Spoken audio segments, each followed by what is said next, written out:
Gordon was cross. "Why should Henry have a new shape?" he grumbled. "A shape good enough for me is good enough for him. He goes gallivanting off, leaving us to do his work, and comes back saying how happy he feels. It's disgraceful. And there's another thing. Henry whistles too much. No respectable engine ever whistles loudly at stations. It isn't wrong, but we just don't do it." Poor Henry didn't feel happy anymore. "Never mind," whispered Percy. "I'm glad you're home again. I like your whistling."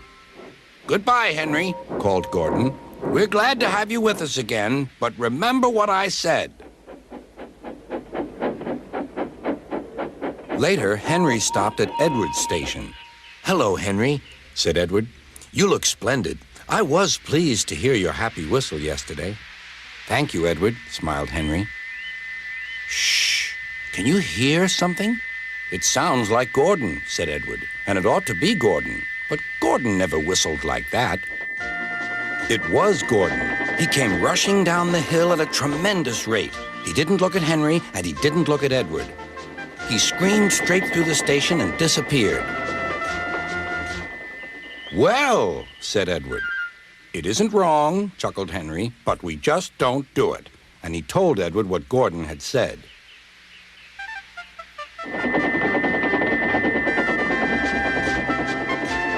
Meanwhile, Gordon screeched along the line. The noise was awful.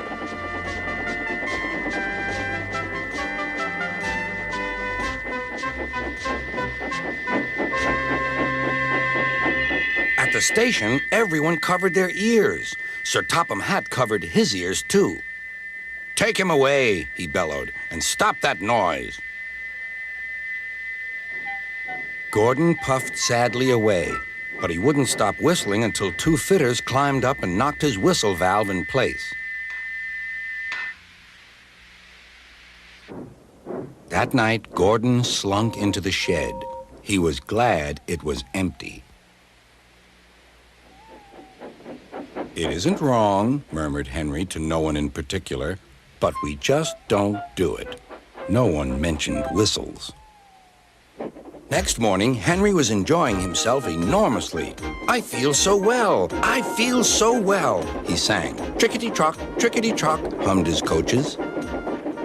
Then he saw some boys on a bridge. "Beep, beep, hello," he whistled. "Oh," he called. The boys didn't wave and take his number. They thought it fun to drop stones on him instead. "They've broken our glass! They've broken our glass!" cried the coaches. The passengers weren't hurt, but they were cross. "Call the police." "No," said the driver. "Leave it to Henry and me." "What will you do?" they asked. "Can you keep a secret?"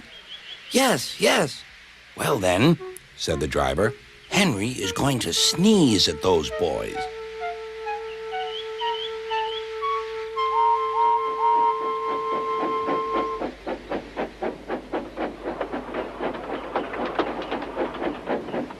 Lots of people were waiting at the station just before the bridge. They wanted to see what would happen. "Henry has plenty of ashes," said the driver. "Please keep all windows shut till we've passed the bridge. Henry's as excited as we are, aren't you, old fellow?" Henry felt more stuffed up than excited. Soon they could see the boys, and they all had stones. "Are you ready, Henry?" said the driver. "Sneeze hard when I tell you." "Now," he said. Achoo!